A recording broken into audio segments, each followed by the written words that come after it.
Shalom. Selamat datang di Renungan Harian Rhapsody of Realities Indonesia, edisi 21 April 2025. Berpikirlah seperti semuanya tergantung padamu. Karena jika aku memberitakan Injil, aku tidak mempunyai alasan untuk memegahkan diri. Sebab itu adalah keharusan bagiku. Celakalah aku, jika aku tidak memberitakan Injil, 1 Korintus 9 ayat 16. Ketika berbicara tentang pemberitaan Injil di semua bangsa di bumi, engkau harus menjalaninya seolah-olah itu tergantung padamu sendiri untuk melakukannya. Itulah mentalitas yang dimiliki Paulus dan patut ditiru. Ketika engkau memiliki api seperti itu dalam rohmu, tidak ada yang dapat memadamkannya. Engkau akan berkata seperti Paulus, "Aku tidak mempunyai alasan untuk memegahkan diri. Sebab itu adalah keharusan bagiku.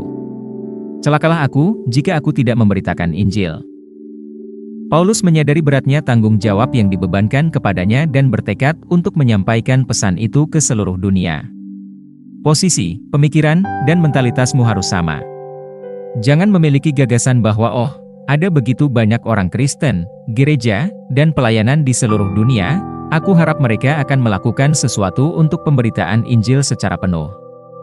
Sebaliknya, tanyakan pada dirimu, apa yang akan aku lakukan sebagai seorang individu? Paulus berkata, yang berdasarkan Injil dari Allah yang mulia dan maha bahagia, seperti yang telah dipercayakan kepadaku, 1 Timotius 1 ayat 11, ia membuatnya lebih personal.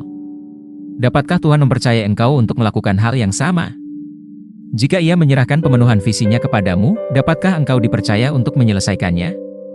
Ini seharusnya membuat engkau berpikir secara berbeda tentang memenangkan jiwa dan bagaimana engkau menjadi perantara bagi mereka yang belum mengenal Tuhan. Jika engkau satu-satunya orang Kristen di negara, wilayah, kota, lingkungan, dan lain-lain, bagaimana engkau akan bertindak? Apa yang akan engkau lakukan secara berbeda?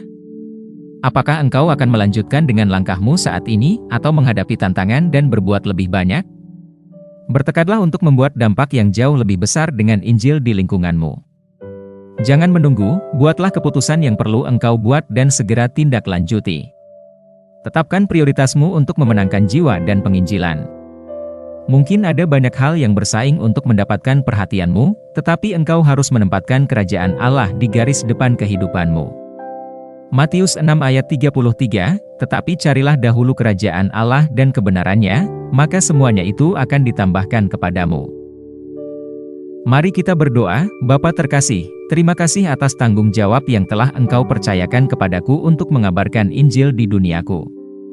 Aku menolak untuk terganggu atau berpuas diri. Aku menjadikan kerajaan sebagai prioritas utamaku, memastikan bahwa setiap saat, usaha, dan sumber daya didedikasikan untuk memenuhi visimu. Dengan rohmu, aku bertindak dengan urgensi dan keunggulan, menyelesaikan semua yang telah Engkau panggil untuk kulakukan, dalam nama Yesus. Ayat renungan hari ini terdapat dalam Matius 9 ayat 37-38, Kisah Para Rasul 20 ayat 24, Roma 1 ayat 14-16.